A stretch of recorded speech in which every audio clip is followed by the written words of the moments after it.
again, wanted to thank you for being with us and joining us today. We have an excellent presentation and two presentations that, but regrettably, Dr. Amsterdam, who should be getting here very soon, is getting help to try to find the Sierra Health Foundation.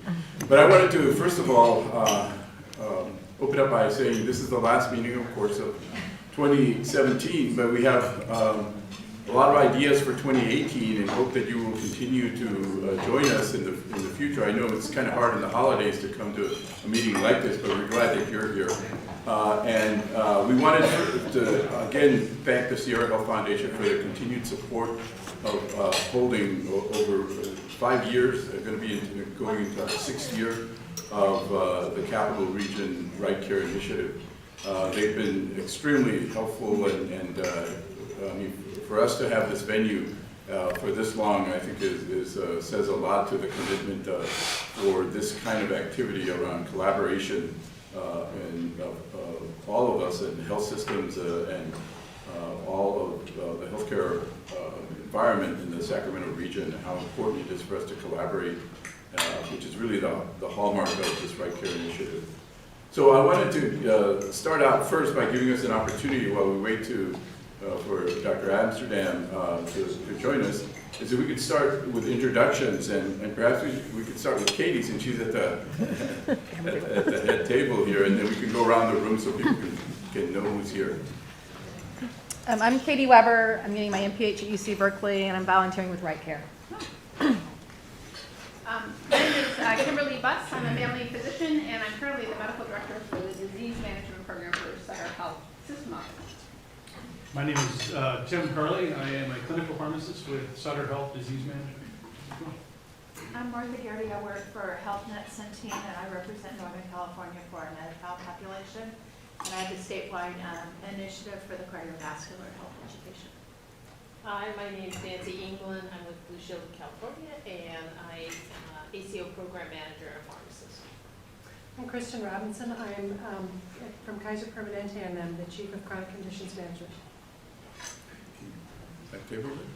I'm Susan Watkins. I work for Novo Nordisk. I'm an account executive focusing on population health. David Matsumura. I'm also with Novo Nordisk, and I'm also an account executive focusing on population health management. I'm Melanie Law. I'm Assistant Health Officer with Sacramento County. Steve Heath, Capital Health Network. Sam Perez with the UC California Program on Access to Care. Warren Burns, through the end of the month ago with UC Berkeley School of Public Health. We recently was focusing on the Right Care Initiative. Also got for the Presbyterian Church in Sacramento. Unless it's a friend of Patty. And say a little bit more now. So, one with a very illustrious health policy career. I worked in state government for a number of years with a program that was one of the first things that Governor Brown wanted to eliminate, and it was just medical insurance board, where we ran the CHIP program and a program for pregnant women and first Irish school and a small employer producing coal. And she's responsible for the pie, which was a lovely, lovely gift. Thank you, Leslie Cummings, for joining us, and hopefully she'll be volunteering with us going forward. Dina Jacinto, AbbVie in population health. I'm Emily Smith. I'm a pharmacist in medical affairs with AbbVie Pharmaceutical and Women's Health. James Palmieri, the medical science liaison with cardiovascular metabolism again.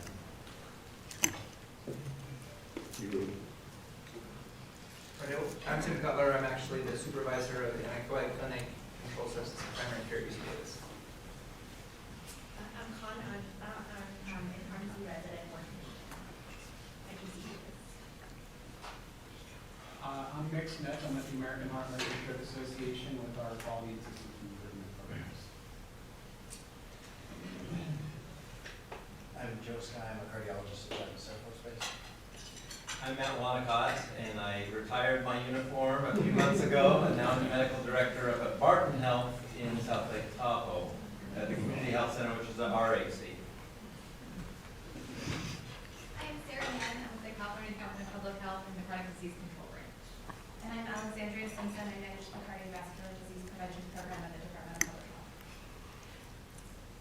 Thank you all for being with us this afternoon, and again, we're just, would you like to say a few words, Patty, or?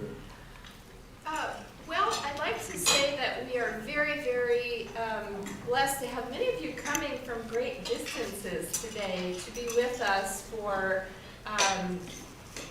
our very special speakers. And one of them is Bill Baumer, who's been flying around the country to 30 cities. And he is our co-chair from UC Davis Medical Center, actually. And although he travels internationally and intensively around the country for the American College of Cardiology, where he's on the executive committee, he always makes it a point to prioritize Sacramento, his hometown, and come help us to co-lead these meetings, along with Dr. Revelo, who for the Sutter system has been our co-founder for the Sacramento community. And it's really a beautiful thing that we follow in this room the Warren Principle. And the reason we call it the Warren Principle is Warren Barnes. Would you please raise your hand again? So Warren Barnes was the chief lawyer for the California Department of Managed Health Care. He co-founded the Right Care Initiative statewide with us in 2007, but he and I started working together in 1997. And as the chief lawyer for managed care and constructing the laws of California, he realized that we really needed to do a lot more holding the health plans accountable for delivering quality of care, not just a card in your pocket. So he has been instrumental in developing the Right Care Initiative along with the rest of our leadership. But he created a rule, which is that in this room, we compete against disease and not each other. And that rule is critical and difficult to implement, however. So we're thrilled to see so many of our health systems here today coming together to learn about best practices, bring your best minds and your questions,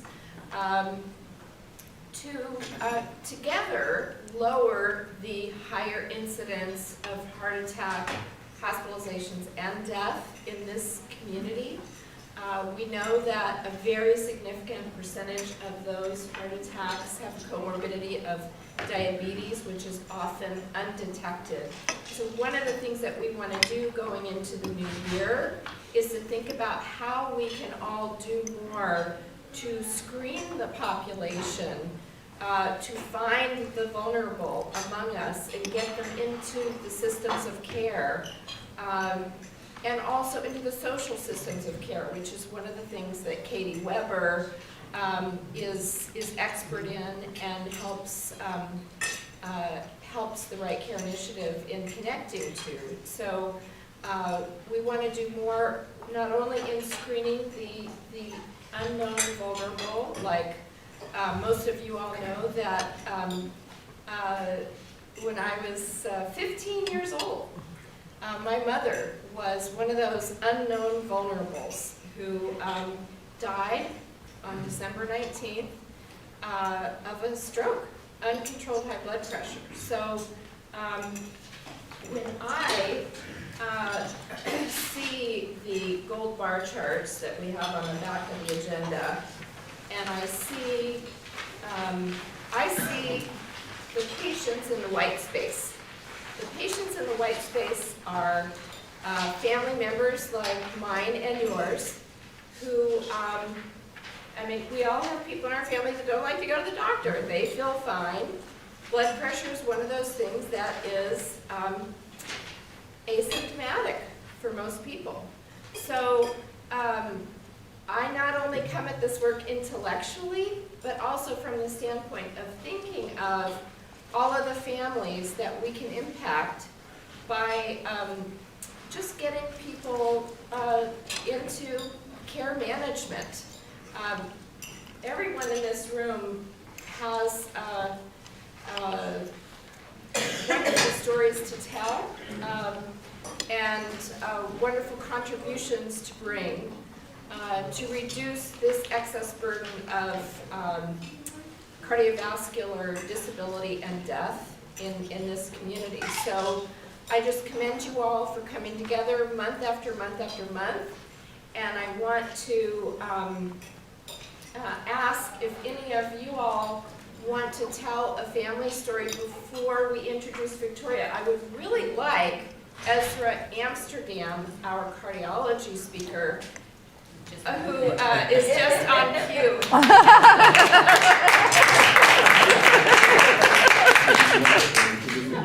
I have to show you these directions. Well, I'll show you how to use some technology. So Victoria, come on up with me. Dr. Amsterdam will have somebody get you some lunch. Why don't you just go ahead and... I don't eat. It's okay. It's all right. Yeah. So come on and sit here with us. I'm glad you made it. And here we go. Let's have you sit with Big 7-mile journey made into Napoleon's Waterloo. Okay. So if they're the ones that you emailed me yesterday. Okay. Okay. So we'll cue those when you're about to speak. So first, we're going to hear from.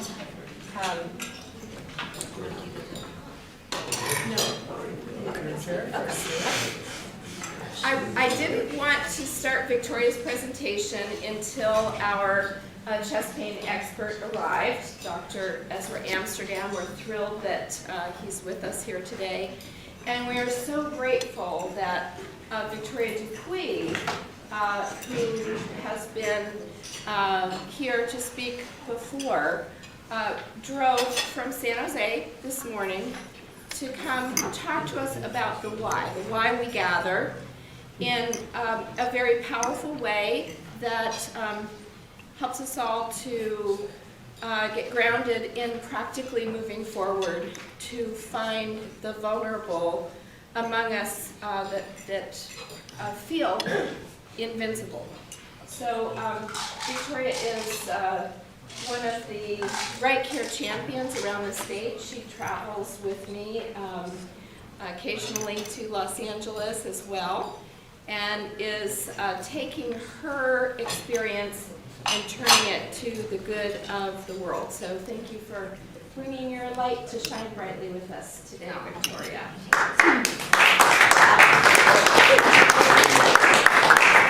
Thanks everyone for letting me come back and talk to you guys. And as always, it's just great seeing you and being a part of the Right Care Initiative. I think I've been a part of it now for about, I don't know, can you guys hear me okay? Yeah. Do I need the microphone? Okay. Okay. For about 2 years now, and I just, I love what you guys do. I love what the why is for the Right Care, and following best practices to increase patients' outcomes and lives. So do speak into the microphone. Okay. So, yeah. All right, is that better? Yeah.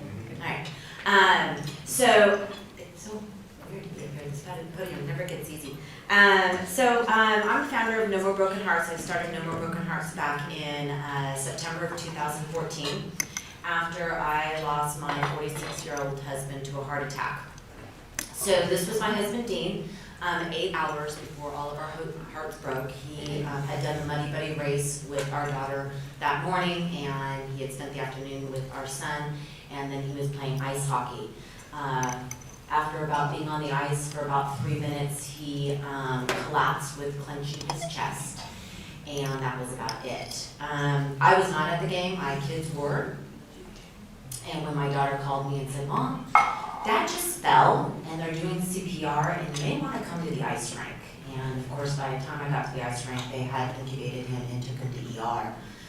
So I went directly to ER, and when I was in ER, he was still in all of his hockey gear, and I said to the nurse there, I said, what are you doing? What are we waiting for?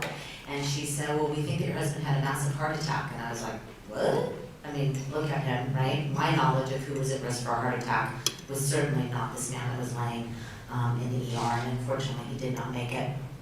So I started doing a lot of research about heart disease because my knowledge at that time of heart disease was what we're raised with. You know, don't smoke, eat right, exercise, and you're gonna lower your risk of heart disease. Well, those were all the things that we were doing. He did have heart disease they estimated for about 2+ years that went undetected. What we now know, and I'm talking with Dr. Balmer today, is, you know, I know that there's starting to be more research coming out for those extreme athletes.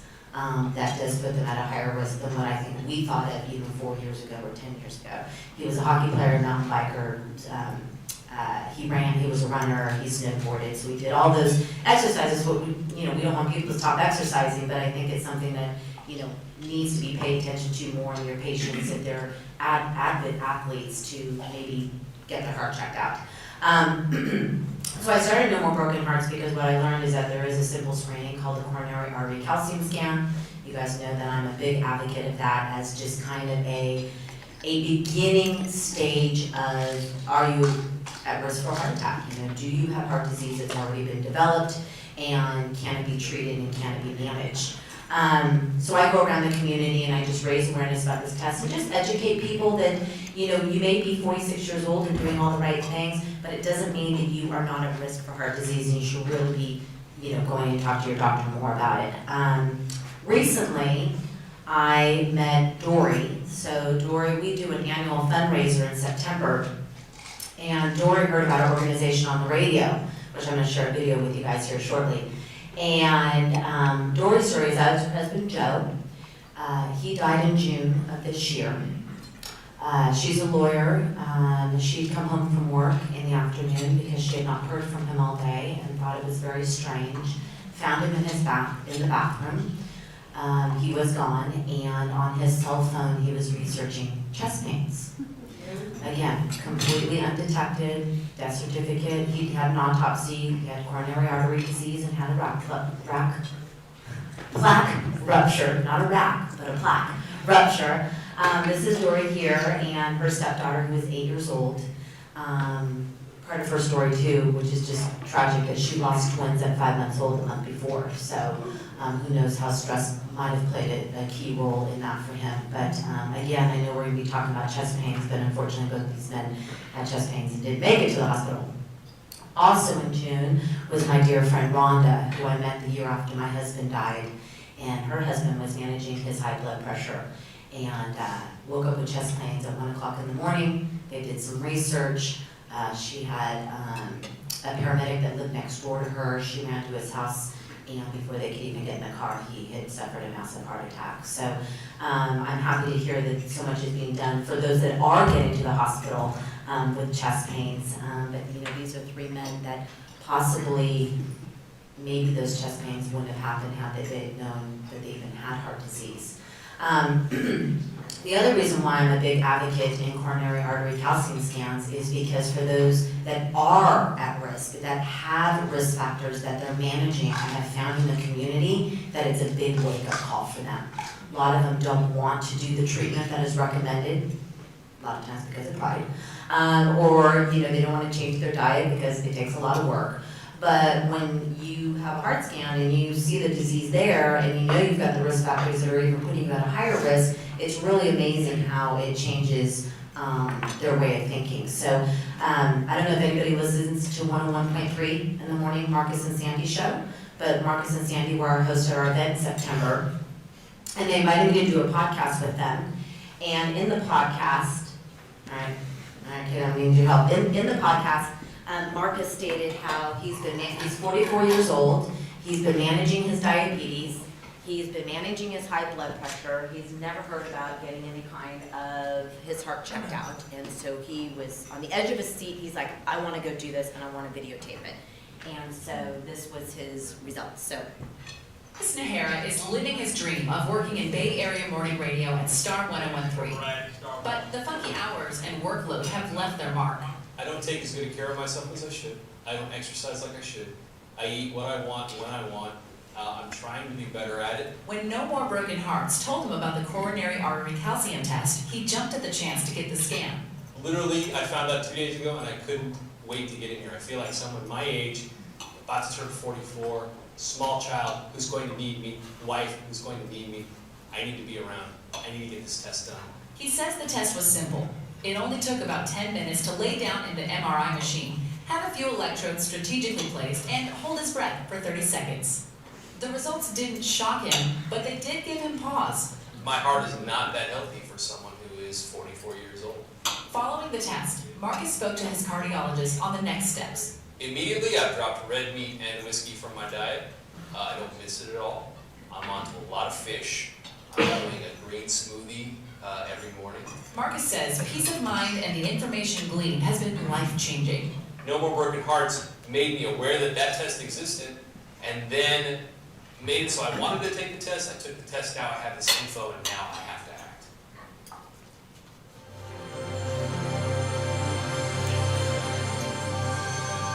So he did have a score at 145 was his score. He shared with me that his report said that he was at an 85 percentile His score was 145. He shared with me that his report indicated that a man his age and with his risk factors, he was at an 85 percentile of suffering an MI in the next 10 years. So again, I'm a big advocate in it. I know everybody's doing what they can to prevent heart attacks. Some of them do just happen, and there's just, it is the way the universe works. But I do think that there's many out there that don't have to happen in the first place. So thanks for letting me be here.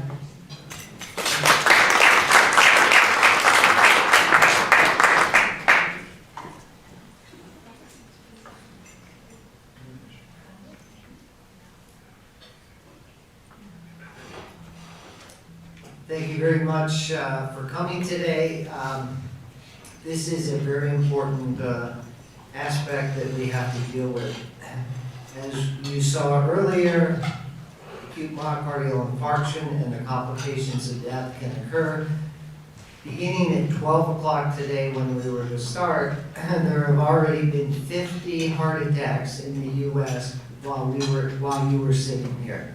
So it happens all the time. Every 40 seconds in the U.S. there's another heart attack. So since I've been talking, there's already another heart attack. Our job is every one of those is one too many. How can we prevent it? We're delighted today to have Dr. Ezra Amsterdam be presenting on chest pain. I've known Dr. Amsterdam since 1975. He has been a mentor and leader for literally hundreds of fellows in the UC Davis Cardiology Fellowship Program. We look forward to his presentation today from the established mentor and leader in chest pain publications and guidelines, Dr. Ezra Amsterdam.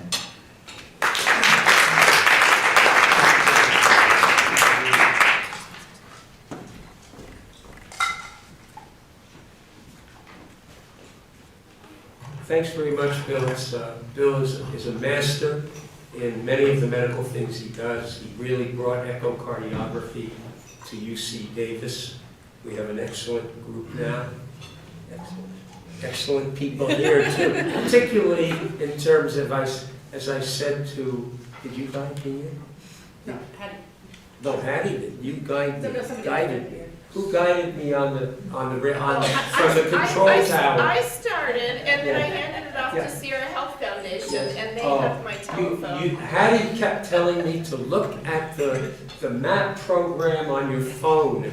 I said to her, computer challenge. I can't do that. Bill is the other extreme. He's fantastic. I get along, but I can't do that while I'm driving or even pulling over. But it's an honor to be asked to speak here and to be asked by a colleague, Bill Palmer, who is very active in community service. A wonderful thing you do, Bill, and it's an honor to be here.